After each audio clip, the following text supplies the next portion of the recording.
Soy muy boba, eso no me da para mí. Es mejor escuchar y hacer sentir bien al otro y yo.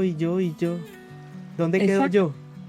Estoy segura que mucha gente se identifica con esto. Eso es lo único que tienes que cambiar. Y una manera de cambiarlo, si quieres que te diga qué tip ayudó a la gente, me gusta decirle, no pienses en todo lo que a ti te da pena decir. O, ay, ¿por qué lo va a decir? ¿Para qué?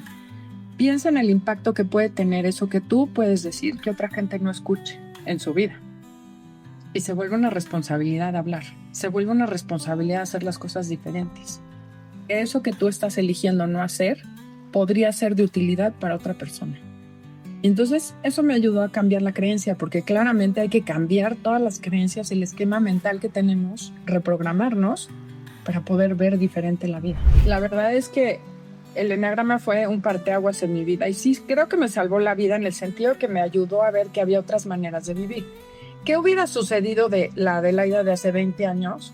Que yo creo que hubiera acabado o deprimida o ansiosa o con cáncer o alguna enfermedad grave psicosomática, debido a que me sentía víctima, sentía que mi poder, estaba totalmente desconectada de ese poder interior. Bueno, mi personalidad no me ayudaba porque yo crecí pensando que no merecía, que tenía que obedecer, que el conflicto era peligroso, que decir que no era malísimo. De cero al cosmos, un punto de encuentro. Creemos que las estrellas no están solo en el cielo, sino dentro de cada ser que ha tenido el valor de mirar su sombra con amor. Nuestro viaje es colectivo, no importa desde dónde empieces. Tú no eres lo que te hicieron, eres lo que eliges hacer. De cero al cosmos, un viaje hacia lo esencial y humano. Hola, querida comunidad de Cero al Cosmos, ¿cómo están? Bienvenidos a su podcast. Tenemos hoy en nuestro set la feliz oportunidad de tener como invitada a Adelaida Harrison, mexicana, coach, que trabaja directamente con el eneagrama. Bienvenida, Adelaida, ¿cómo estás? Muy bien, muchas gracias. Gracias por la invitación. La agradezco profundamente. Igualmente nosotros te agradecemos que estés aquí. Es un honor para nosotros poder contar con tu presencia. Qué linda. ¿Quién es Adelaida Harrison? Ay, qué pregunta tan complicada y tan sencilla. Pero, a ver, en resumen, por la historia de tu podcast y porque sé que la gente quiere saber cómo llegas a donde estamos, ¿quién es Adelaida? Una mujer que ha recorrido 60 años. 60 años de vida, donde la mayor parte de ella estuve en piloto automático y dormida, y el eneagrama llegó a despertarme, a sacudirme y a decirme que podemos vivir desde otro lugar, que es la esencia, el alma, el espíritu. Entonces hoy soy una mujer muy feliz, muy plena y que no me cambio por nadie. El camino que he recorrido es un poco sinuoso, justo es de lo que hablo, que la gente puede escuchar mis historias, pero para que las transforme y para que haga algo diferente con la suya. Una invitación. Pues creo que Adelaida Harrison hoy es una persona que se dedica a invitar a las personas a desarrollar una mejor versión de sí mismas, a diseñar su vida y no vivirla y sobrevivirla. Uy, qué bien. Muy profundo eso, Adelaida. Felicitaciones. ¿Tú recuerdas el instante exacto en que descubriste que el eneagrama no era solo una herramienta, sino un espejo del alma? Así como tal, creo que lo supe intuitivamente siempre, porque se dieron coincidencias muy simpáticas. Yo aprendí eneagrama con la que hoy es mi socia, Andrea Vargas, en el podcast de Eneagrama Conocete. Y la primera clase me acuerdo que le dije, ay, creo que soy 9, pero ni estoy enojada, ni soy perezosa. Claramente, ella me dijo, ok, perfecto, cuando sepas qué quieres de la vida, vas a cambiar e integrarte. Porque comenté que me gustaba mucho el ballet y que había dejado de bailar. Y sí es cierto, me di cuenta que en ese momento no estaba haciendo lo que yo quería, pero no fui consciente para nada. Entonces empecé el eneagrama como todo mundo, viendo las personalidades, riéndome, viendo que era divertido entender a los demás hasta ahí. Pero al poco tiempo que me fui a certificar a Estados Unidos con los jesuitas, estaba yo tomando al mismo tiempo un taller de las moradas de Santa Teresa, del libro de las moradas interiores, un camino espiritual. Y ahí fue cuando hice clic, curiosamente la madre teresiana con la que tomé el curso, le dije, oye, ¿tú sabes del eneagrama? Porque me parece que esto de las moradas interiores es exactamente lo mismo que plantea el eneagrama y los niveles de integración. Me dijo, sí, efectivamente. Entonces ahí entendí que era un camino de espiritualidad. Pero de allá que haya vivido la espiritualidad del eneagrama todavía me llevó un poco más de tiempo. O sea, que el eneagrama fue una invitación a tu despertar espiritual muy profundo, muy desde el ser allá adentro, te removió. Sí, totalmente. Me dio respuestas. O sea, yo llevaba mucho tiempo haciendo, te digo que buscaba talleres de oración, meditación, buscaba mucho, pero no había tenido un mapa tan claro de cómo es el alma de cada esencia, cada eneatipo. Entonces creo que lo que el eneagrama me dio es la anatomía del ego. Me ayudó a darme cuenta cómo es que yo me había separado de quien ya era, que era un espíritu. Yo sí estoy convencida que somos seres espirituales viviendo una experiencia terrestre y no un cuerpo con espíritu. Y eso es toda la diferencia, saber que tú ya eres todo lo que vienes a ser, que ya tienes todo lo que necesitas para ser un ser humano pleno, luminoso, exitoso, poderoso y feliz. Solamente tenemos que quitar todas las capas que fuimos pegando poco a poco para agradar a otros, para pertenecer a la familia, para que nos quisieran, nos cuidaran y poder sobrevivir. ¿Deshacernos de las máscaras o qué? Exactamente, sí. A ver, el eneagrama creo que lo que hace es descubrir la cajita en la que nos metimos para darle gusto a los demás. Y en ese camino nos perdemos a nosotros mismos. Y yo lo platico coloquialmente cuando hablo, por ejemplo, en escuelas, cuando les explico a los padres de familia o a los maestros acerca de qué es el eneagrama para mí. Cuando somos niños, y esto sí tiene fundamento psicológico, George Kelly, que es el padre, reconocido como el padre del constructivismo educativo, él plantea que los niños forman un constructo nuclear de la realidad en los primeros 7 años de vida. En esos 7 años de vida, ellos deciden si cómo se comportan de manera espontánea está bien o no. Y lo que sucede es que al primer, eso no está bien, mijito, eso está mal, si tú haces esto, Dios no te quiere, si te portas mal, te saco, si no comes, te quito. Y entonces empezamos a generar en los niños, o nos generaron a nosotros, esa sensación de, así como soy, no estoy bien. Tengo que ser de manera diferente. Esa es la ruptura del alma y de la esencia. Y empezamos a separarnos de eso que nosotros creemos que no es bueno, para empezar a desarrollar estrategias que nos ayuden a gustarle a nuestros papás, a nuestros cuidadores primarios. Y luego lo repetimos de manera tan constante y tan frecuente que se nos olvida que nosotros no somos eso, que el ego es una estrategia, que la personalidad es una estrategia que tú puedes cambiar según tus necesidades. Entonces creo que el eneagrama te recuerda que tú no eres una personalidad, que eres mucho más que tu personalidad, que tú eres una esencia, que lo valioso del ser humano es la esencia, el alma, el espíritu, como le quieran llamar cada quien, pero somos mucho más que una personalidad. Me gusta mucho esa respuesta porque estoy precisamente leyendo y organizando un podcast donde nos devolvemos a un mito.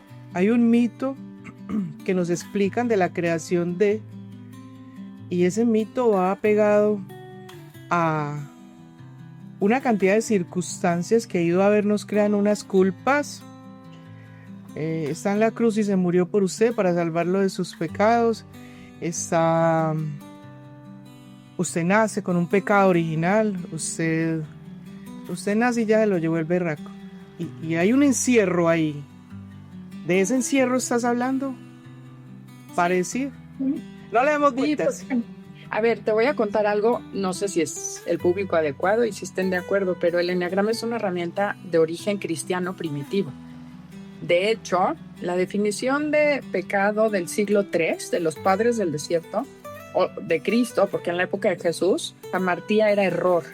Y de hecho, no sé si tú sepas que el tiro al blanco, en cestería, que se llama, es la palabra correcta, la distancia que hay entre el centro de la diana y donde cae el dardo o la flecha, se conoce como pecado. Es todo aquello que te aleja de tu centro. Y es muy diferente si viéramos eso, porque a través de un pensamiento erróneo o equivocado, generamos una actitud y una emoción que nos va separando de quiénes somos realmente. Pensando con un cerebro de un niño de 7 años que no es bueno ser como somos y tenemos que ser de otra manera. Entonces, bueno, cualquiera que sabe tantito de desarrollo humano, sabemos que a los 7 años los niños no tienen capacidad de raciocinio, no saben, ni siquiera pueden ni deben poner en tela de juicio lo que sus padres y los adultos les dicen, porque se supone que ellos son los que saben lo que necesitamos para sobrevivir. En las cavernas funcionaba muy bien. En las cavernas solo te tenían que enseñar tus padres cuáles eran las plantas adecuadas a comer, cuáles eran los animales que eran peligrosos, cómo prender el fuego. Y a los niños, a los 8 años, los mandaban al bosque a demostrar que ya eran adultos. Hoy en día, a los 8 años no tienes la más remota idea de qué significa vivir. Sin embargo, tu cerebro sigue funcionando igual. Los primeros 7 años de vida tenemos hasta el cerebro opera en ondas de meditación, o sea, en ondas de programación, para que tus padres te enseñen y tú no cuestiones lo que tus padres te están diciendo, porque así es como funciona el mundo. Exacto. Ahora trasládalo a esta época que los padres no tienen la remota idea de lo que están haciendo y no saben la implicación que tiene en un hijo decirle cállate y obedece.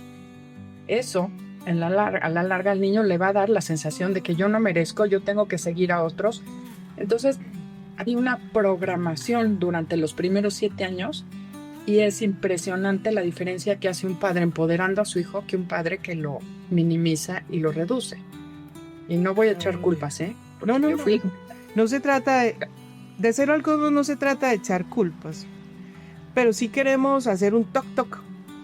Toma conciencia que como venimos haciendo las cosas, obviamente no todos, sino pues una gran cantidad no son. Si uno toma conciencia y quiere mejorar y hacer las cosas bien, y si se da cuenta que estamos programados, que hay una organización, un esquema que nos manda a y que desde que nacemos nos destina a, nos podemos rebelar contra eso a través del conocimiento, la investigación, asumiendo ese reto de mejoramiento que sería algo muy importante tanto para nosotros mismos, porque entonces se trata de lo que tú dices. Yo venía así, te metiste en esto, viste unos caminos diferentes, te dio muchas luces y seguiste por ahí. Entonces, saliste de la caja, le metiste todo a investigar, te apersonaste del tema y hoy lo dominas y tenemos la bendición de tenerte acá para que eso sea un eco para las personas que nos están viendo. Así es, la verdad es que el eneagrama fue un parteaguas en mi vida y sí, creo que me salvó la vida en el sentido que me ayudó a ver que había otras maneras de vivir. ¿Qué hubiera sucedido de la Adelaida de hace 20 años? Que yo creo que hubiera acabado o deprimida o ansiosa o con cáncer o alguna enfermedad grave psicosomática debido a que me sentía víctima, sentía que mi poder, o sea, estaba totalmente desconectada de ese poder interior. Bueno, mi personalidad no me ayudaba porque yo crecí pensando que no merecía, que tenía que obedecer, que el conflicto era peligroso, que decir que no era malísimo, porque mi entorno primario así fue. Entonces, romper ese piloto automático cuesta, no es fácil, pero vale la pena cada minuto, cada lágrima, cada no y cada angustia que vives en este proceso de camino, de autoconocimiento, ¿no? Entonces, bueno, eso le quisiera decir a la gente, vale la pena conocerte, porque además, siempre digo, hay 4 niveles de ignorancia, pero el peor nivel de todos es el que no sabe que no sabe. Las peores palabras son ya lo sé.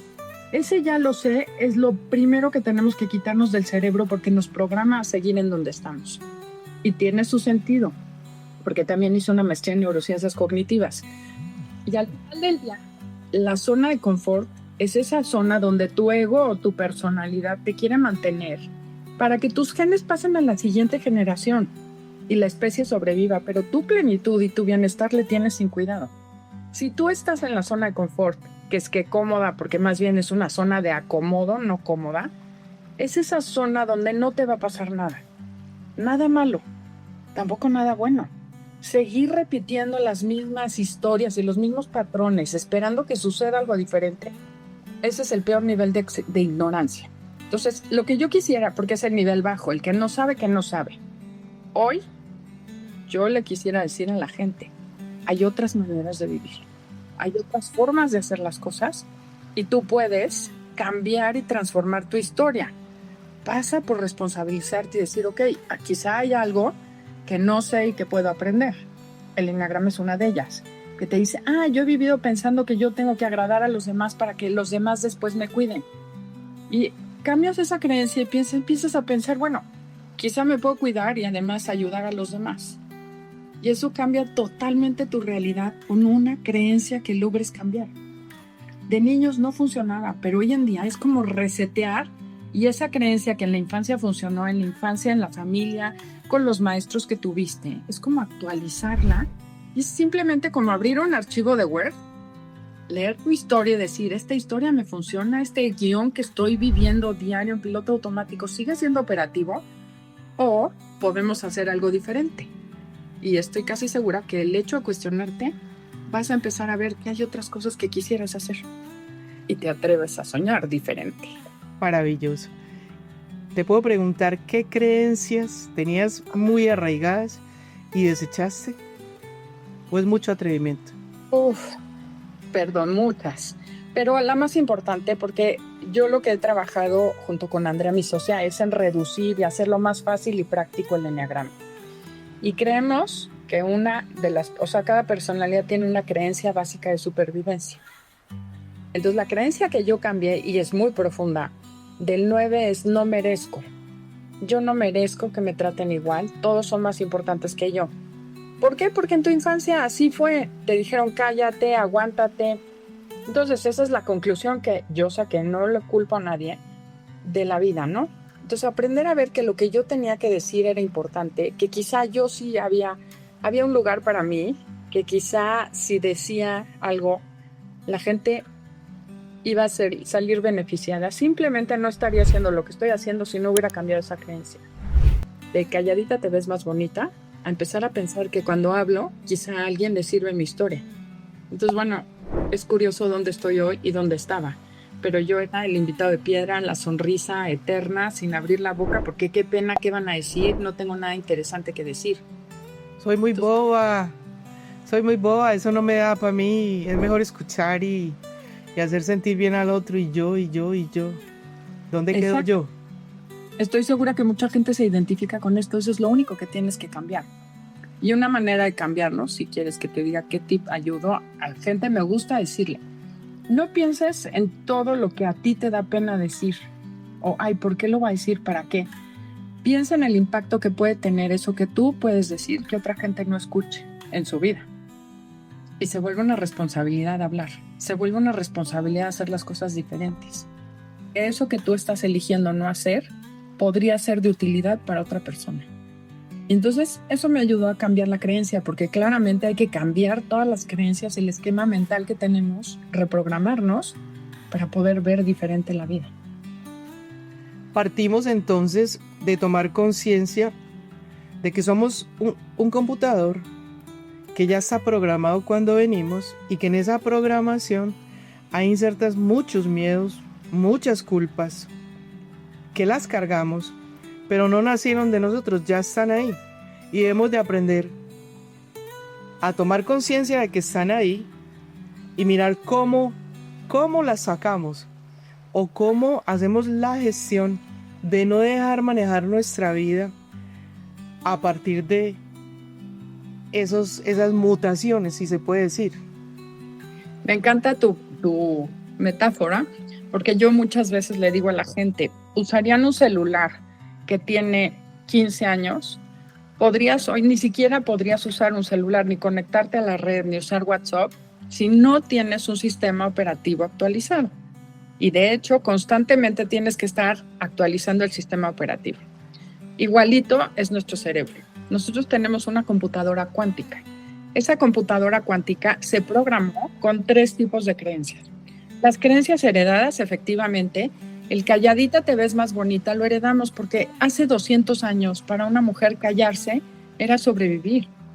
O sea, no tenía manera de trabajar, no tenía manera de sobrevivir si su marido no la cuidaba. En esa época, eso fue exitoso para la biología. Otro tipo de creencias son las que nos inculcan nuestros padres, nuestros maestros, nuestros pastores. Y el tercer tipo de creencia es la que nosotros sacamos en los primeros 7 años de vida con ese cerebrito de un niño de 7 años. Con eso hacemos el software. Ese es el software que usamos. La programación mental que usamos para tomar decisiones en nuestra vida fue diseñada en los primeros 7 años de vida.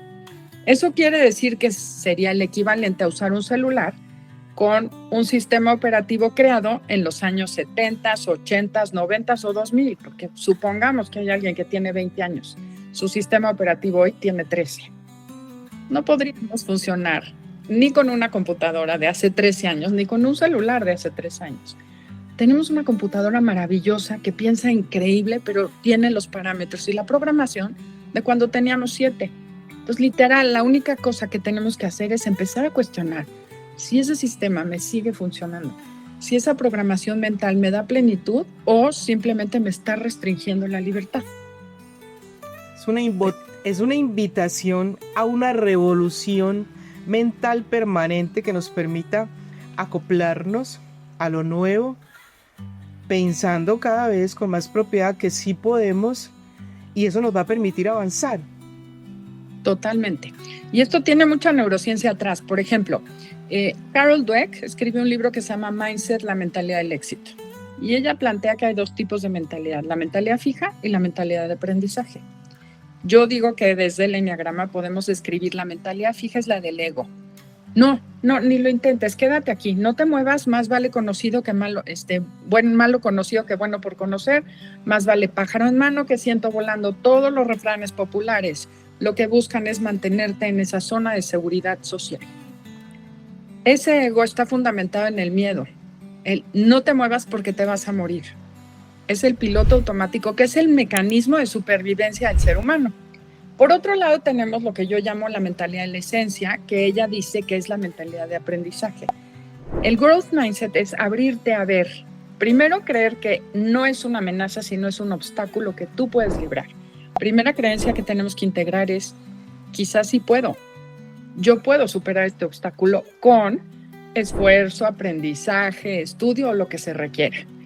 Si tú crees eso, lo que va a hacer tu cerebro es buscar soluciones en vez de buscar pretextos. Hay personas que viven constantemente buscando el pero a cualquier cómo. Y hay personas que están buscando el cómo brincar el pero. Esa es una programación. Hay personalidades del enneagrama que son naturalmente positivas, que siempre están viendo cómo lograr la meta, cómo vender, cómo hacer, cómo subir, cómo aprender. Y hay otras personalidades o gente que por su circunstancia de vida o su aprendizaje siempre están viendo cómo no. Y seguro lo has visto, hay gente que vive en piloto automático y que siempre te dice, no, ni le muevas, mejor así. No, mejor ni lo probamos. Oye, vamos a otro restaurante. No, me gusta el conocido. O sea, el cerebro busca que estés ahí. Entonces, entendiendo esto, lo único que tendríamos que hacer es preguntarle al cerebro, en vez de darle una orden, preguntarle, ¿de qué otra manera puedo ver esto? Cuando venga una situación difícil, si tú dices, no tengo dinero para pagar la renta, ¿qué crees que va a ser todo tu sistema de atención consciente? Se va a enfocar en darte gusto. Tú no tienes dinero para pagar la renta, perfecto. Entonces solamente te va a estar recordando tu cerebro, porque así lo programaste, a quedarte ahí. Si es cierto, tienes muchas deudas, no tienes dinero, no vas a poder, y te empieza a mandar mensajes de ese estilo. Sin embargo, si tú dices, ¿cómo podría hacerle para pagar la renta? Estás abriendo tu sistema de activación a ver otras opciones y te vas a empezar a acordar, ay, me debe Laura dinero, ay, creo que tengo un guardadito, no me acordaba que tenía yo en el cajón dinero, y empieza tu cerebro a buscar cómo sí vas a poder pagar la renta. Pero se nos olvida que la mente es una computadora, la orden que le das la obedece. Entonces tendríamos que preguntarnos qué orden estoy dándole a mi cerebro. ¿Estoy preguntando y poniéndolo a trabajar a mi favor o solamente estoy obedeciendo la programación de mi infancia? No puedo, no tengo, no voy. No me salgo de aquí ni a palo. De aquí no me mueven ni a palo, dice mucha gente.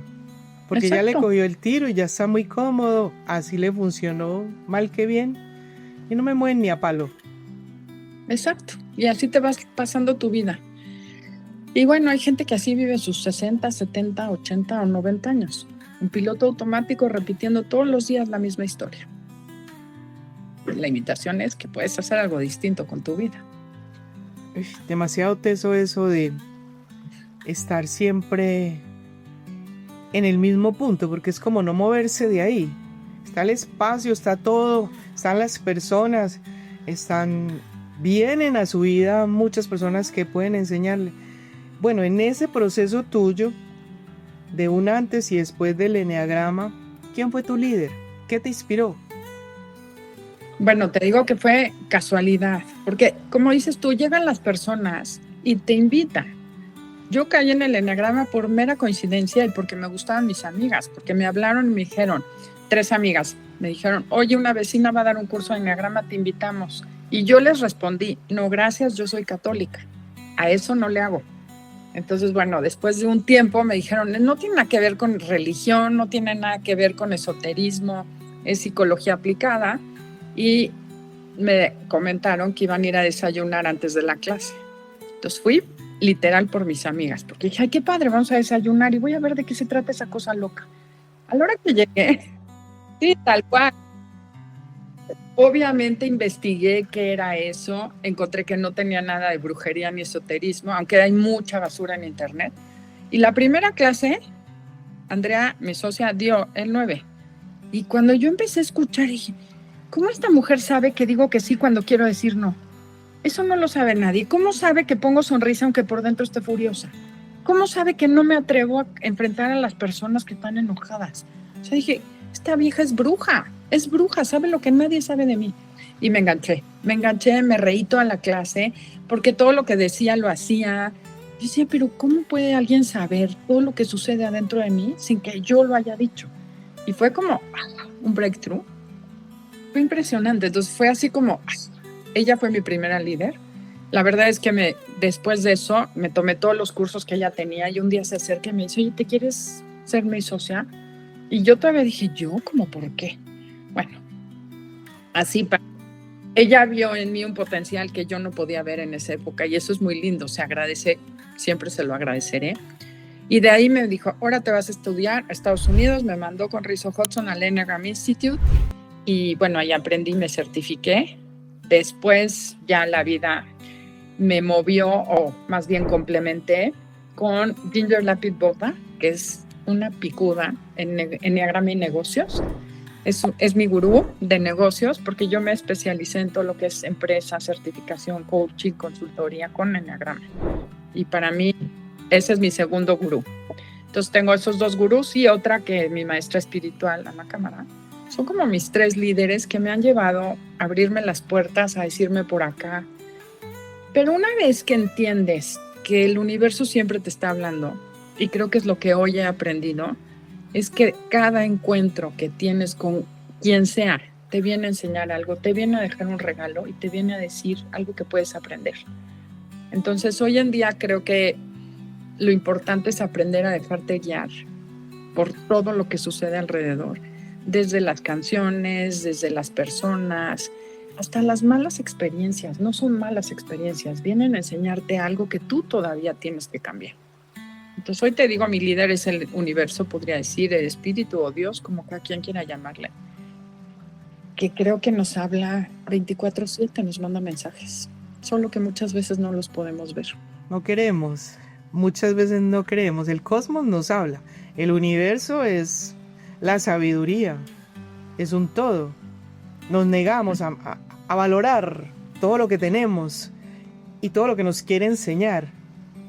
No, dime. Perdón que te interrumpa, porque hablaste de pecado original hace rato y creo que ese es el grave problema. No nos sentimos dignos de ser amados. En vez de estar cuestionando, ay, ¿quién soy yo para que me amen? Ese es el primer problema que tenemos con la enseñanza de la religión. Y sí voy a ser genérica, creo que todas, y no voy a hablar de la religión como tal, sino de las personas que estuvieron cerca de nosotros y que debían habernos religado con el poder superior y hacernos saber que somos hijos amados y perfectos a imagen y semejanza del Creador. Esa es la esencia de cada ser humano. El ego es lo otro.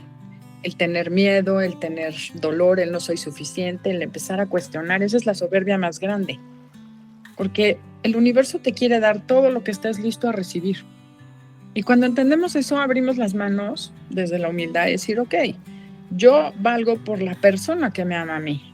Yo soy criatura y creado por el universo, quien tú le quieras llamar. Cuando entiendes eso, empiezas a sentirte digno. Y entonces empiezas a tratar con dignidad a los demás. El amor propio es lo primero que tienes que tener, y para poderte amar a ti tienes que entender que tú eres una creación perfecta del perfecto, del ser superior. Y cuando conectas con esa parte nuestra, o yo conecté con mi parte espiritual, con saber que estoy perfecta en ese lugar como fui creada para lo que fui creada, no quiere decir que no tengas errores, pero los errores se convierten en aprendizajes y entonces empiezas a aceptar. O sea, lo que yo he visto en mí, porque solo puedo hablar de mi historia, es que cuando empecé a amarme, a verme con esos ojos de amor que otro ser, llámale como quieras, me mira, se siente uno bien, se siente uno grande, y cuando te sientes grande haces cosas grandes. Entonces la gente que tiene una falsa autoestima, que usa el poder para aplastar, para lastimar, son personas muy pequeñas, se sienten muy chicas y cualquier cosa les hiere, y entonces tienen que gritar y usar la fuerza de sus pulmones porque perdieron la conexión con ese poder interior que todos tenemos. Hay un libro muy bueno que se llama El poder contra la fuerza, de Howard Gardner, y dice que todos tenemos un poder, pero cuando nos desconectamos tenemos que usar la fuerza del pulmón, de la ley, del ejército, del mal, del daño. Regresar a nuestro poder interior, tanto hombres como mujeres, es lo que va a salvar este planeta. No es afuera la guerra, es adentro. Esa vocecita interior que todos tenemos, que muchas veces podría uno pensar que va como en contrario a uno o en dirección diferente. A través del eneagrama es posible mejorar la relación con ella. Claro, por supuesto, de eso se trata el eneagrama. Y te voy a comentar porque hago un ejercicio que ojalá y lo pueda hacer la gente. Si son 6 personas en un lugar, o 7, o un salón, o los maestros, ¿cómo entender cuál es el ego y cuál es la esencia? Pones a 6, 7 o 10 o 100 personas a aplaudir, gritar, hacer mucho ruido, y solamente una persona que haga un zumbido de La voz del alma, esa vocecita te habla en un susurro, en un silbido constante, bajito y amoroso. Pero el ego es ese ruido externo, son esos aplausos, es la gente que hace escándalo. Entonces el problema no es que tu vocecita no esté, siempre te está hablando, pero no la podemos escuchar porque el ego o la personalidad hace mucho ruido. Y eso es lo que tenemos que aprender a callar. El programa te enseña cuál es ese ruido, cuál es esa voz, por qué existe esa voz y qué tienes que hacer para quitarla de en medio y poder escuchar a tu esencia. Entonces la esencia es única, es irrepetible, es perfecta. Y eso es lo que tenemos que saber. A mí lo que más me gusta del eneagrama es que la gente no se tiene que sentir rota ni perdida. Solo tienes que encontrar el camino de regreso a casa. Adentro de ti ya tienes todo lo que necesitas para ser ese ser humano maravilloso que fuiste llamado a ser. Pero no nos la creemos porque empezamos a escuchar que no eres suficiente, que no vales desde muy pequeños, y nos la creímos porque nos programan. Acuérdate que nosotros no somos quienes para cuestionar a nuestros padres, a nuestros maestros, a nuestros abuelos o a los amiguitos de la escuela, ¿eh? Yo me acuerdo, este es un detalle muy, muy de la vida diaria, pero para no ser tan espirituales, cuando yo tenía 10 años, una amiga me dijo, yo bailaba ballet, y una amiga me dijo, ay, tienes piernas de futbolista. Fue suficiente para que nunca usara minifalda. Hoy lo veo, digo, qué desperdicio.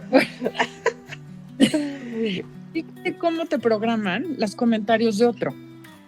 Esta persona, claro que tenía el patita flaca de palito, pero yo la cuestioné lo que ella me estaba diciendo. Y después de 20 años o 30 años de ponerme falda larga y no uso minifalda, dije, oye, mis piernas me encantan hoy en día. Es una tontería, pero pónganse a pensar cuántas cosas nos afectan y ni siquiera las cuestionamos porque nos estamos cuestionando a nosotros, no al otro. Eso es lo que hay que aprender a hacer, a filtrar con la vocecita de la esencia y decir, de verdad, esto que me dijeron, así soy. Y eso pasa por conocerte. Mientras más te conoces, mientras más sabes quién eres, mientras más conoces tu personalidad, menos te vas a sentir avergonzado porque ya asumiste y aceptaste tus luces, tus sombras y tus talentos. Y esa es la única manera de vivir plenamente, vivir en esencia, o sea, saber quién eres y dejar de vivir en la incongruencia de quién quiero ser, quién debo ser y quién soy realmente. Que ahí es donde empiezan la culpa y la vergüenza. Sí, claro, es una dicotomía demasiado fuerte mentalmente, difícil de digerir, muy difícil. Hay que conocerla. Hay que conocerla. Siendo el eneagrama, teniendo un contexto psicológico tan fuerte, ¿cómo es la manera, cómo descubro yo hacia dónde ir, cómo ir, cuál es el mejor camino? Es muy buena pregunta. Mira, hay muchos tests. Andrea y yo no creemos en los tests. ¿Por qué? Porque si no te conoces, vas a responder lo que crees que eres o lo que quisieras ser y no lo que eres. Entonces, yo no soy partidaria de los tests, ni de las evaluaciones, ni de los cuestionarios. Andrea y yo, en nuestro sistema, en la escuela, en el diplomado, somos partidarias del autodescubrimiento. Tenemos, de hecho, unas tarjetitas que describen las 9 personalidades y la idea es que como barajas vayas viendo, esta me puede describir, sí, esta no, ok, y de las que sí me describen, ¿cuál es la que me describe mejor?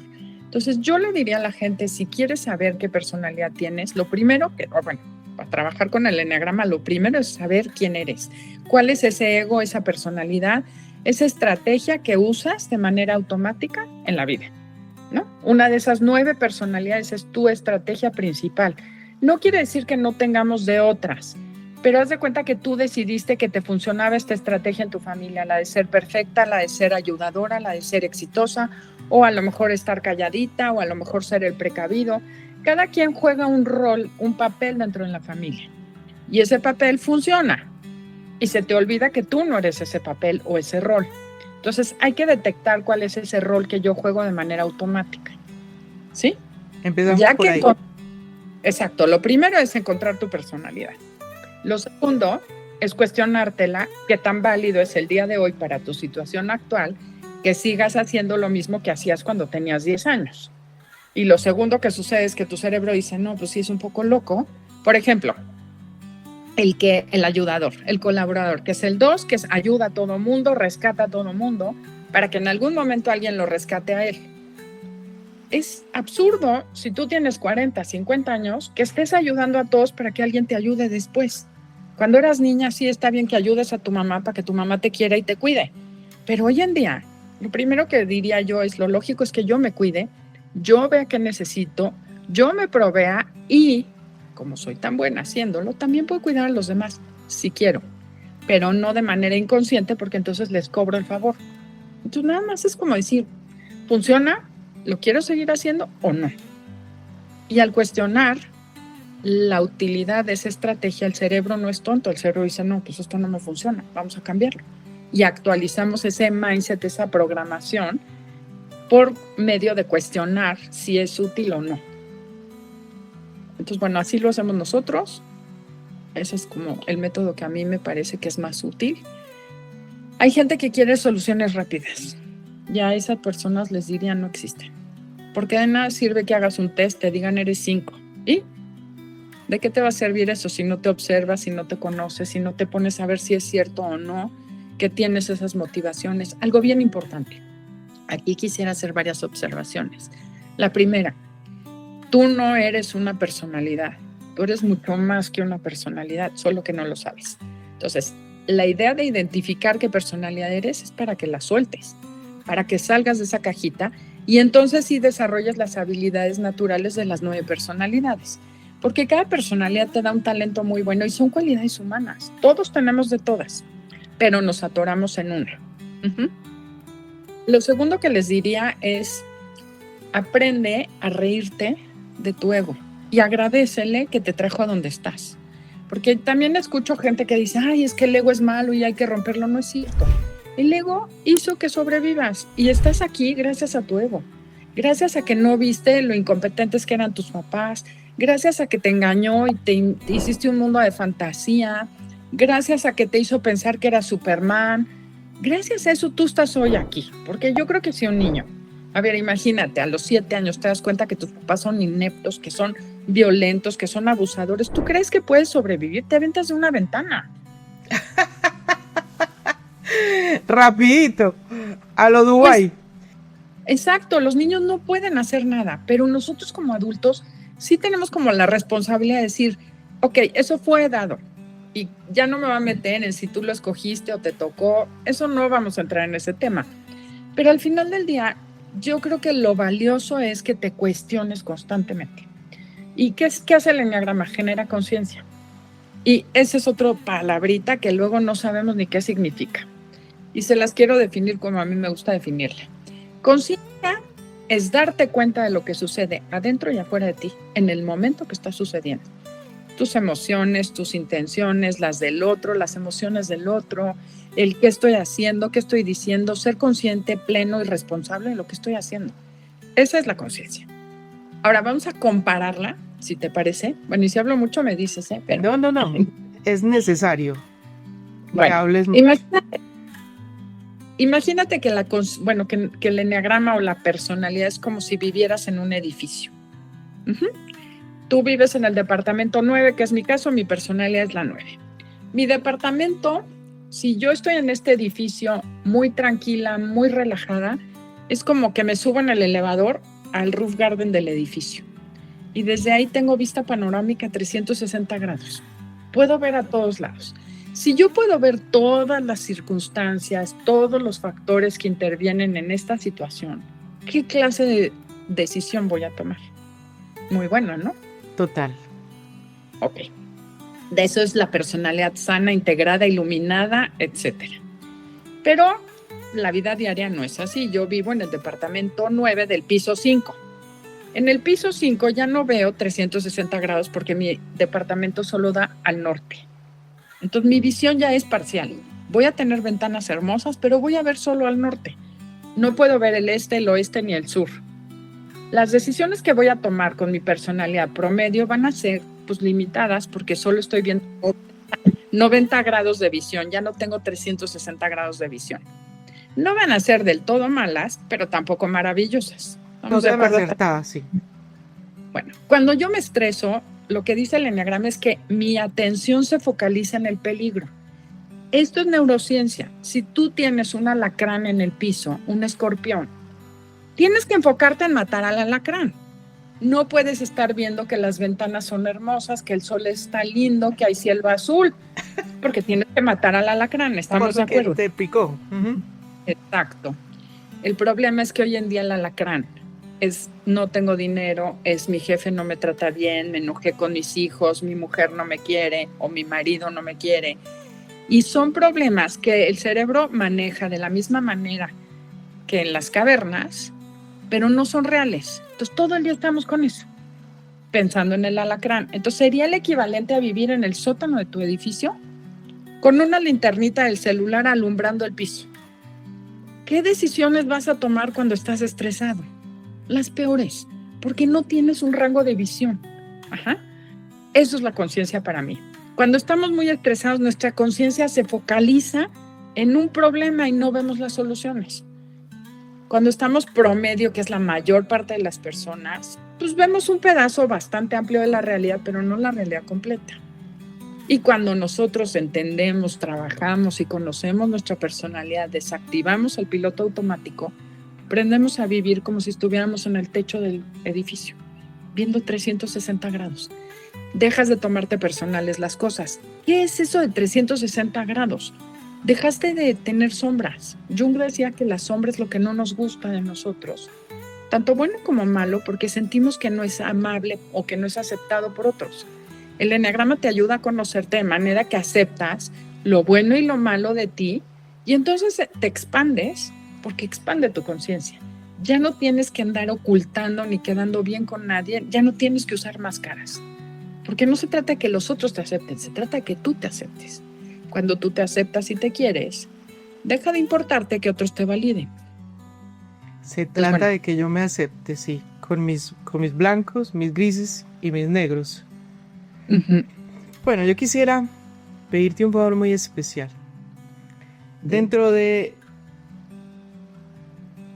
En el día a día de uno como coach y en los mensajes que la tribu suele escribir, hay uno muy repetitivo que quisiera que habláramos desde tu perspectiva, y es de esas heridas de la infancia, teniendo en cuenta que nosotros, ese planteamiento que hiciste inicialmente me gustó mucho.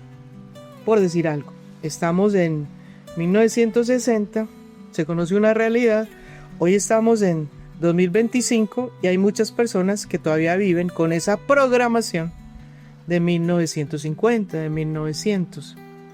¿Cómo, qué palabras decirle a través de tu conocimiento del enneagrama a estas personas que todavía están ahí y que es algo que les mortifica mucho interiormente?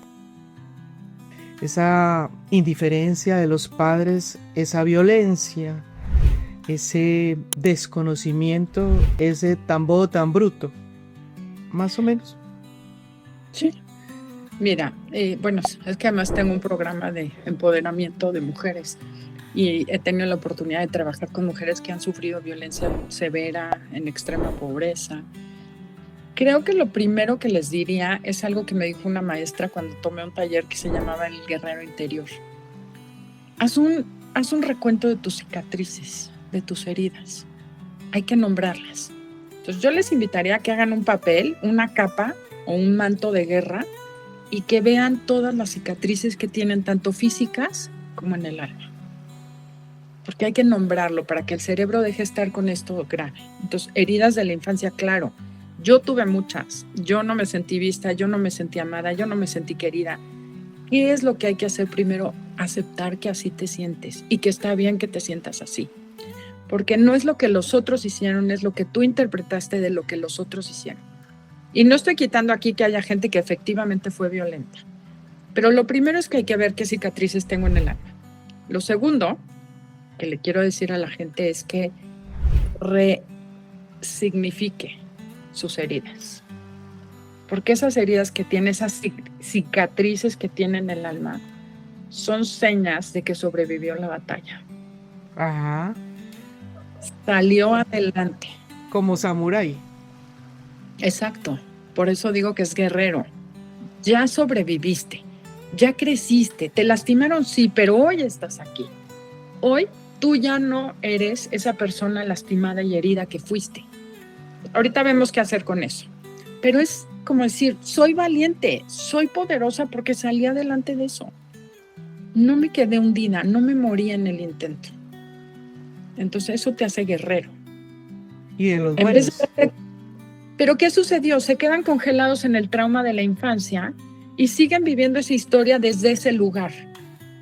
Que no estoy diciendo, esa es la biología, así te pone para que resuelvas ese trauma. Pero primero hay que resignificar. Yo no soy mi herida. Yo soy un guerrero que ya la superé. ¿Ok? Cuando logras verlo así, como algo pasado, regresemos a la herida. ¿Qué puedes hacer con esa herida de la infancia? Con ese dolor que sí tienes. Que también es importante validarlo. Yo tengo una muñeca que es mi niña interior.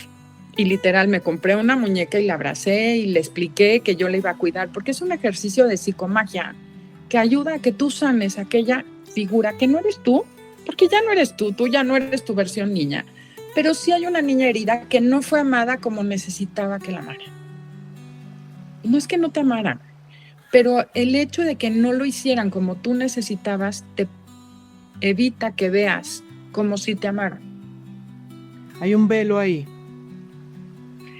Entonces, eso lo puedes resolver con una carta. Y de hecho yo tengo una carta que escribí a mi papá. Querida hija, hoy a la distancia puedo ver el grave daño que te hice debido a mi inconsciencia y mi falta de inteligencia emocional. Mis historias me llevaron a desarrollar una gran coraza, donde encerré todos mis sentimientos, traumas y heridas con el objetivo de no sentir ese gran dolor que no sabía manejar. No tenía que ver contigo, era yo el impedido. Tu llegada a mi vida fue de los eventos más felices Y por supuesto que desde el día que te conocí quedaste grabada en mi alma, mi corazón y mi piel para siempre. Te convertiste en mi razón de ser. Recuerdo que cuando dijiste papá por primera vez a los 9 meses de edad, te regalé un ejemplar de Platero y yo, porque estaba convencido de que llegarías a ser tan buena escritora como Juan Ramón Jiménez. Contigo conocí el amor sin límites. Sin embargo, y tristemente entiendo que el amor no basta. Pero no se trataba de lo que yo sintiera por ti, sino de cómo te hice sentir a ti. Aunque no lo creas, al igual que tú, nunca me sentí merecer ese amor que tú trajiste a mi vida. Mi estrategia ante la vida siempre fue el silencio, y contigo no pude hacerlo diferente. Sé cómo te dolieron mis frases descalificadoras y ese silencio que era capaz de mantener por días. Lo peor es que por dentro estaba roto, pero no sabía hacerlo diferente. Hoy me queda el consuelo de que al menos tú desarrollaste grandes habilidades a raíz de ese dolor. Tu abuelo tenía razón.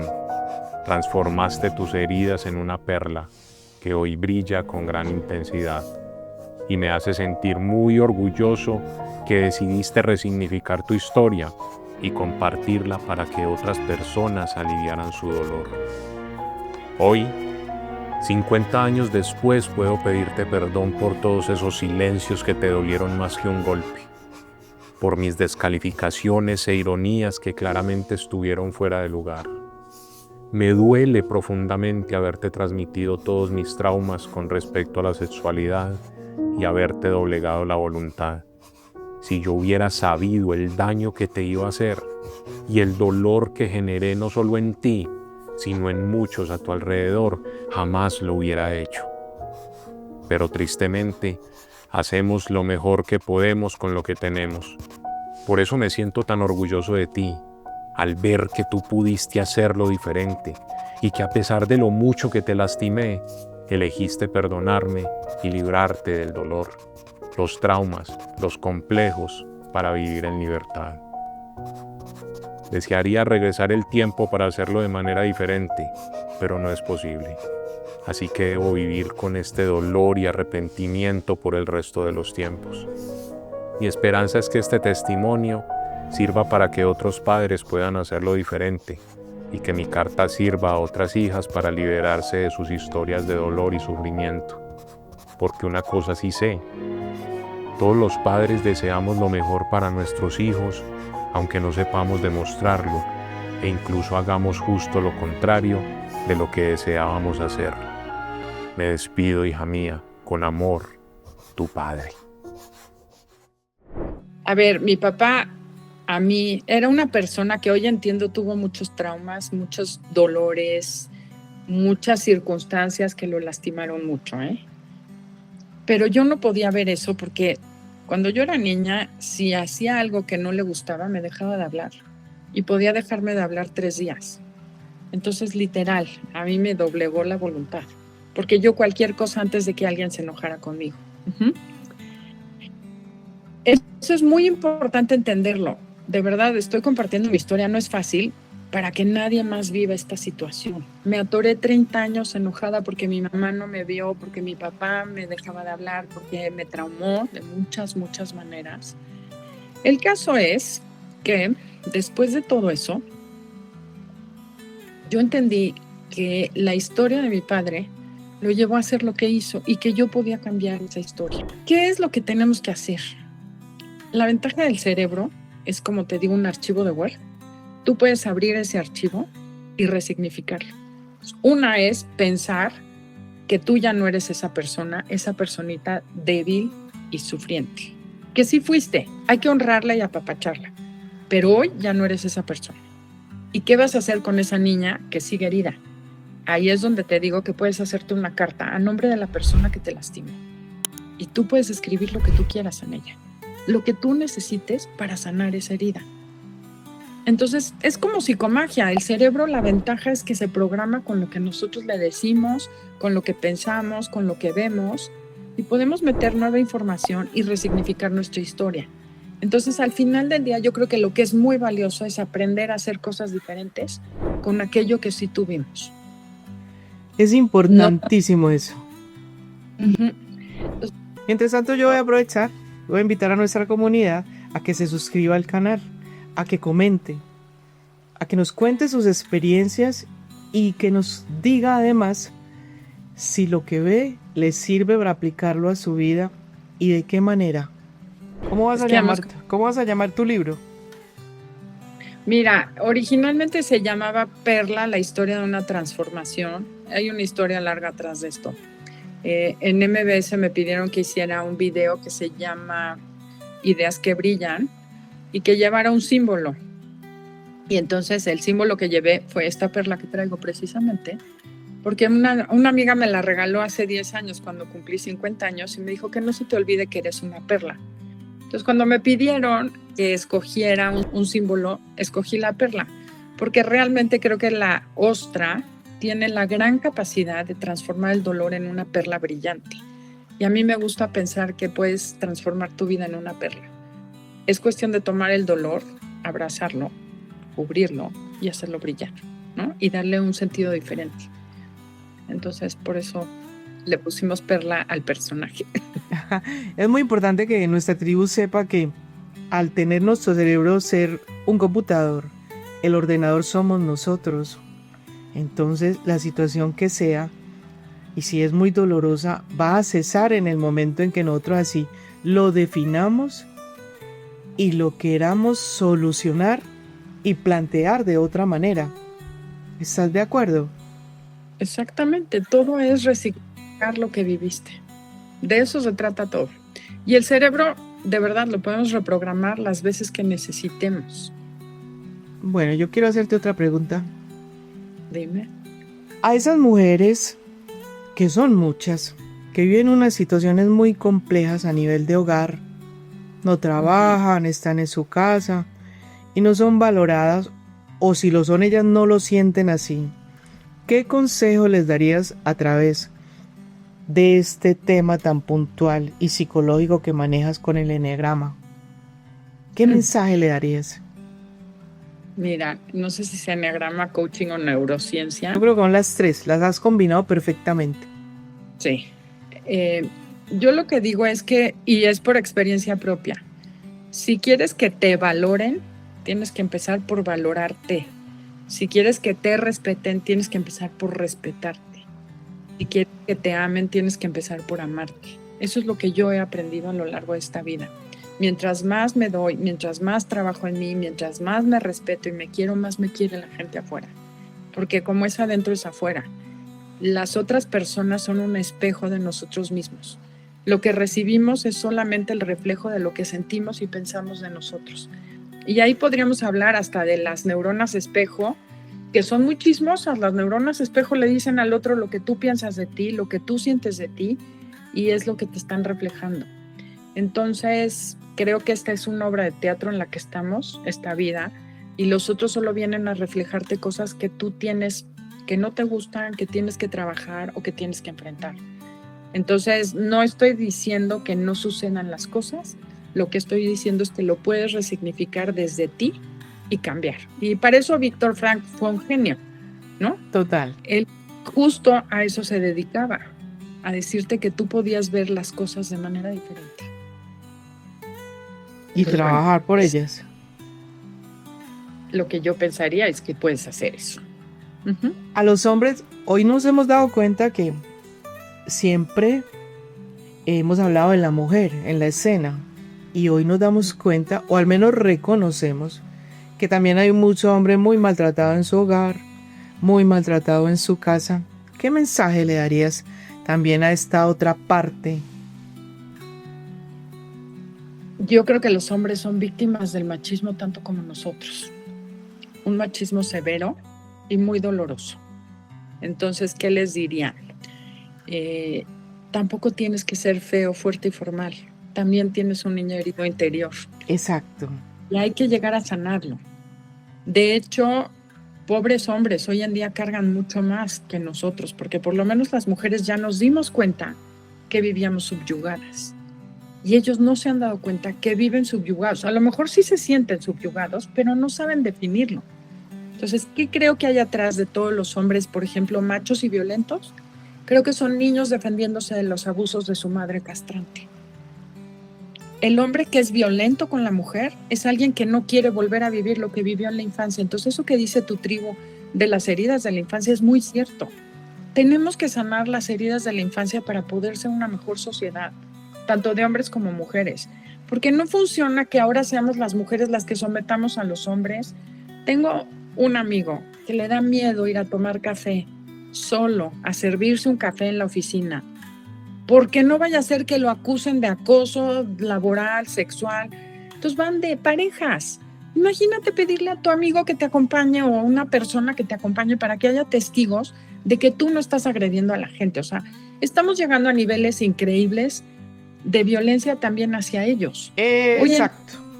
Oye, un hombre está indefenso ante que una mujer diga, quiso abusar de mí. Y tampoco es justo. No estoy diciendo que no haya hombres abusivos. Por favor, mantengamos las cosas donde están. Pero tan mala es una cosa como la otra. Pensar que todos los hombres son malditos no es lindo. No es cierto. Mientras exista un hombre bueno en el mundo, tú puedes encontrar un buen hombre. Y mientras habrá una mujer buena, inteligente, pensante, consciente, todas pueden ser iguales. El chiste es quererlo. Entonces sí, los hombres viven ahorita, creo, en una indefensión grave.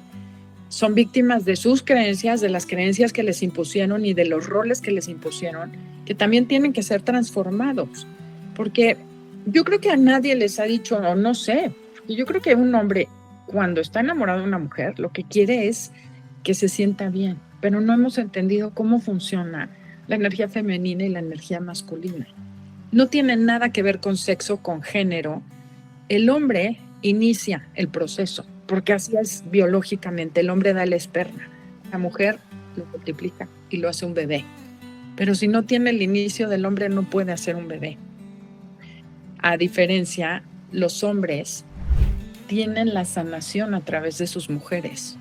Las mujeres que los admiran, que se siente admirado, se siente visto, eso es lo que un hombre necesita realmente de una mujer. Y el dinero no es la única manera de obtener esa admiración. No les han enseñado que lo que una mujer necesita es un espacio seguro donde ser ella, donde florecer, donde poder multiplicar todo aquello que tienen en pareja. Por ejemplo, estoy hablando del machismo, de la violencia en la pareja. Pero creo que es bien importante entender qué necesita cada uno. Las mujeres necesitamos sentirnos queridas, sentirnos amadas y valoradas y cuidadas. Pero no es cuidar de te doy el dinero. Es muy cómodo y muy fácil, yo te pago y tú obedeces. Como decían en México, Chicharito dijo, tú limpias, no quieres limpiar, pero quieres que yo pague. Es reducir tanto el rol femenino como el rol masculino a la peor de sus versiones. No se trata de quién paga, no se trata de quién provee, es proveer un espacio seguro donde la mujer pueda florecer y la mujer proveerle al hombre un espacio de admiración, de confianza, para que él pueda ser todo lo grande que puede ser. Y grande y poderoso, no fuerte. Aquí volvemos a conectar ese poder interior. Grande y poderoso, no fuerte. Claro. Los hombres poderosos son esos que tienen tanta seguridad en sí mismos que no necesitan aplastar a su pareja. No necesitan diezmarla para sentirse pues el Superboy. Al contrario, me sé Superboy y quiero una Superwoman junto a mí, porque es lo que merezco. Y si yo soy Superwoman, quiero un superhombre junto a mí. Pero es la esencia lo que buscamos. Hay que entender qué es lo que necesito. Claro que la mercadotecnia vive de hacernos creer que el dinero, el poder y el estatus es lo que nos va a dar esa sensación de grandeza de seres humanos que buscamos. Y la puerta se abre por dentro, no por fuera. Esa sed del dinero no permite que nosotros vivamos ese viaje de manera tranquila y con goce y disfrute. Yo creo que el problema es que nos desconectamos de nosotros mismos. Nuestra sed de grandeza es la sed de volvernos a sentir grandiosos como seres humanos grandiosos que somos. El problema es que no nos han enseñado cómo encontrar eso. no va desde el miedo, va desde el amor, va desde la aceptación, de regresar a la esencia y ver quién soy realmente. Porque en la dignidad de los seres humanos es donde está la grandiosidad. Y suena muy esotérico y ahorita a lo mejor suena muy espiritual, no. Cuando tú te encuentras que eres un ser único, irrepetible y grandioso, es cuando puedes dar grandeza a los demás. Tú no puedes dar lo que no tienes. Y el otro no te va a dar, no te va a venir a completar. Tienes que dar, si no tienes, no puedes dar. O sea, imagínate, vamos a los niveles de conciencia y las relaciones, si te parece bien. ¿Cómo sería una relación de personas que se sienten media naranja? Pues van como locos tratando de encontrar otra media naranja. Tú vete a un supermercado y trata de encontrar una naranja igual. Pártelas, 100 naranjas. Y trata de encontrar una media naranja, la tuya. Claramente no la vas a encontrar. Y vas a exigir que el otro te complete, que el otro te dé, el otro te quita tu poder, lo cediste. Dejaste tu poder, dejaste tu grandeza y empiezas a usar la fuerza para mantener aquello que tú crees que necesitas. ¿Sí? Para retener. Como estar en el sótano con tu lamparita y amarrada a la persona que crees que te va a dar todo lo que tú necesitas, que no sabes. Eso está bien para los niños, pero ya no somos niños. El nivel promedio de una relación es alguien que ya se dio cuenta que no es media naranja, que es naranja completa. Pero yo necesito que tú y yo estemos en el mismo frutero. Entonces el nivel de manipulación. Necesito que estés conmigo, te quiero. Abajo es necesito que estés. Tu obligación es darme.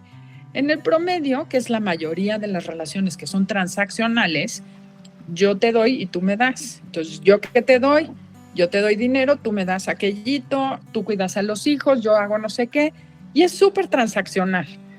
Nos sentimos capaces de hacer ciertas cosas, pero todavía no somos plenos ni grandiosos. ¿Qué pasa cuando dos seres humanos se encuentran desde su grandiosidad? Me encantaría que me ames, pero yo te amo y te voy a seguir amando donde sea que te encuentres. Llegar a ese nivel de amor incondicional con los hijos, con la familia, con la pareja, se vuelve la elección diaria de escoger y ser escogido. Pero implica la responsabilidad de decir, cuando esto no funcione, cuando yo ya no te elija o cuando tú no me elijas, te voy a dejar ir en amor y libertad. Sí, el matrimonio es un contrato, o sea, tiene una connotación espiritual, de empatía, de respeto, de cariño. Se tienen que empezar a cumplir todos esos y si sí, y si sí, y si sí, y si sí. Yo iría, y justo ayer lo platicaba yo con una coachí, decía, a ver, es muy fácil.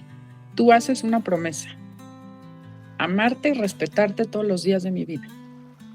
Cuando uno de los dos rompe ese contrato, ya se rompió. No insistas. ¿Qué vas a hacer para reconstruir esa relación? Pero se nos olvida qué pasa porque las dos partes cumplan esa promesa que hicieron. Ambos, claro. Cuando ya se rompió esa promesa es porque uno no quiere. Entonces hay dos opciones. Si ya no quieres, ten y asume la responsabilidad de decir, ya no quiero estar aquí. O dos, haz lo que tengas que hacer para reconstruir y establecer un nuevo acuerdo. Claro, porque cuando la persona busca en otra parte lo que tiene en la casa, pero no valora o ya no le gusta, deja entrar ese fantasma y empieza esa ambivalencia. Ay, no, es que aquí, ay, no, es que aquí. No se siente bien ni aquí ni allá. Como quiera que sea, y entra la culpa también. Ahí empieza la zozobra y el celular. Y empieza lo peor. Es que empieza a dudar del otro. Por lo que tú hablas, nos explicabas ahorita tan sabiamente de las espejo, las células de espejo. Empieza a ver en el otro lo que él está haciendo y empieza a acosar, dando que es él el que ya la cagó. Digámoslo honestamente, ya la cagó y enseguida refleja en el otro eso. Y eso se volvió un infierno, ¿no? Pero el infierno lo traes dentro, porque si tú estuvieras contento contigo, no esperarías que el otro te dé lo que no te das tú.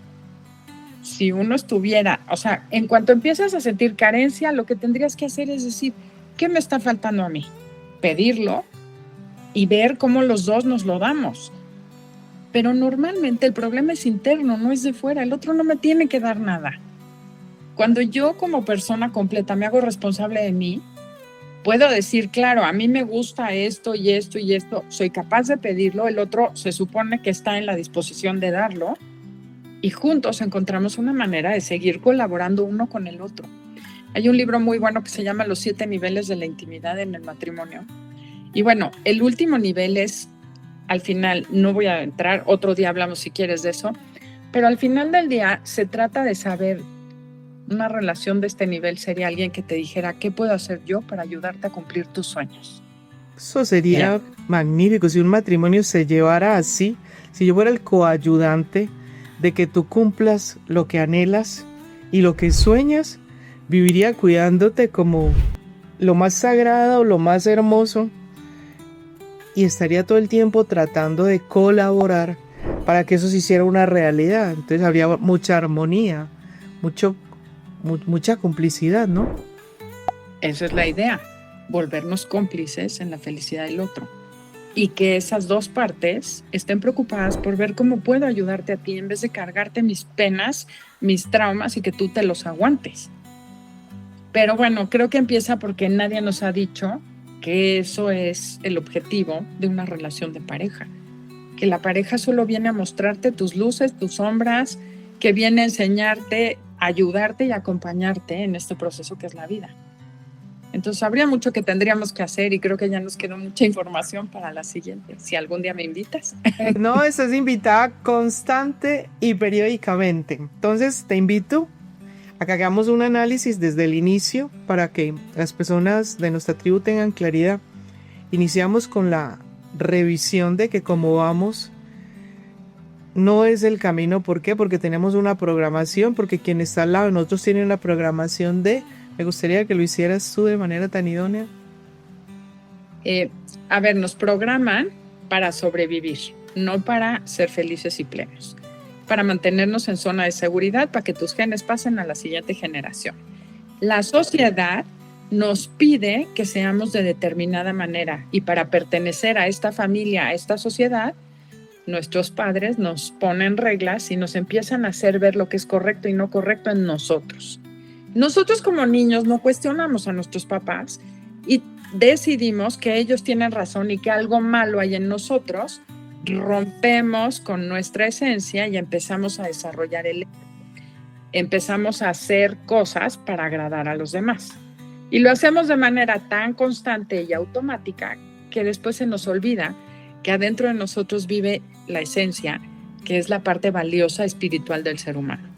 Entonces, el eneagrama nos enseña a cachar cuál es esa personalidad, ese ego que nos hace ruido, esa máscara que nos pusimos y que se nos olvida que es una máscara, para que la reconozcamos y nos la quitemos y empecemos a vivir desde nuestra esencia, nuestra verdad y nuestra verdadera identidad. Cuando hacemos eso, nos volvemos poderosos y dejamos de usar la fuerza para imponernos a los demás. Entonces, creo que la invitación el día de hoy es conocer cuál es tu estilo de personalidad para que dejes de usar esa máscara y empieces a encontrar lo realmente valioso dentro de ti, porque tú no eres una personalidad, eres una esencia con una personalidad. Maravilloso eso. Qué reto. Vamos a seguir porque nos queda el tema inconcluso. Es mi invitación muy respetuosa. ¿Qué reto le damos hoy a nuestra tribu? Atrévete a soñar, porque mereces lo que sueñas. Y que comenten que sueñan. Ajá, me encantará. Porque yo creo que todo empieza con un sueño y también hay neurociencia atrás. Si tú te atreves a soñar con una vida diferente, te imaginas lo que sería tu vida si ese sueño se cumpliera, subes tu motivación y tu cerebro empezará a trabajar por lograr esos sueños. Y si a eso le complementas la acción de crear un ambiente y tomar unas acciones diferentes para trabajar por esos sueños que tienes. Porque no podemos pecar en que solo es pensando, no. Hay que actuar. Y hay que actuar conforme a lo que se quiere. ¿Qué piensas?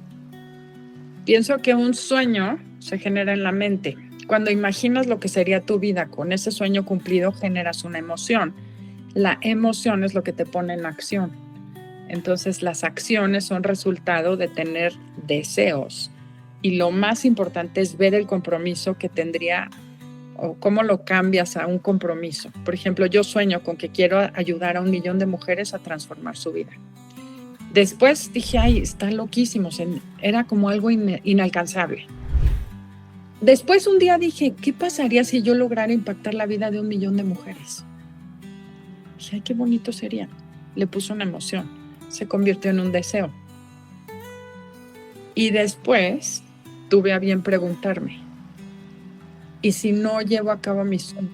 ¿Cuál va a ser el impacto en ese millón de mujeres que no recibirá mi ayuda o mi acompañamiento? Eso lo hice un compromiso, porque ya no es lo que yo quiera lograr, es lo que no van a lograr muchas personas si yo no me pongo a trabajar por mi sueño. Yo quisiera contarle a nuestra tribu que una de las intenciones de Cero al Cosmos es precisamente esa, actualizar el software. Y tú como ordenador tienes un compromiso y es estudiar, ver el podcast, no solo el mío, sino hay muchos podcasts que quieren instruir, que quieren actualizar. Entonces es importante resetearnos como primera medida, abrirnos a otras ideas, a otros conocimientos, porque recuerden que nosotros somos lo que somos, de países por debajeados, porque nos falta, ¿qué nos falta, Adelaida?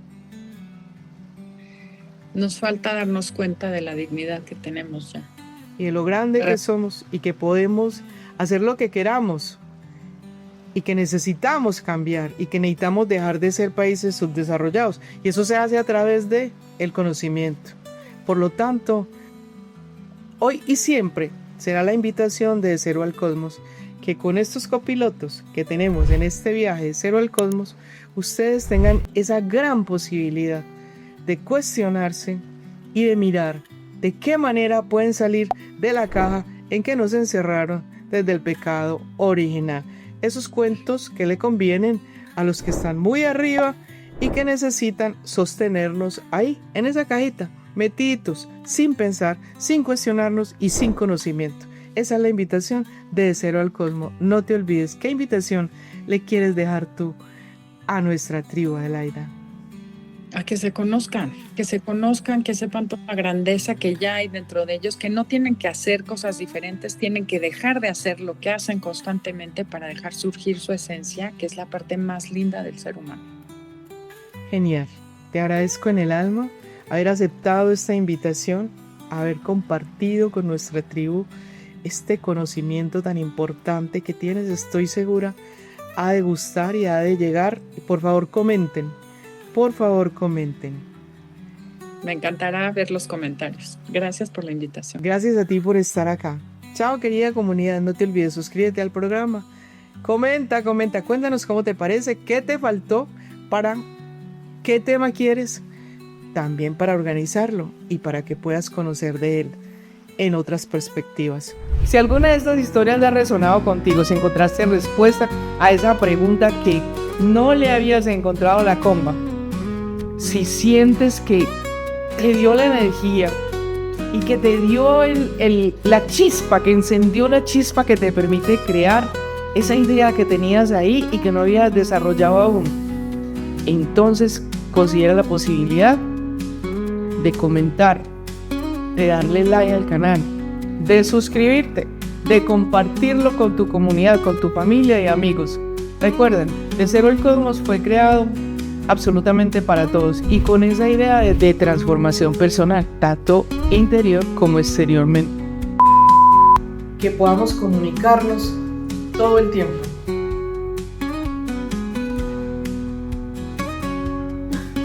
Mamá, mira cómo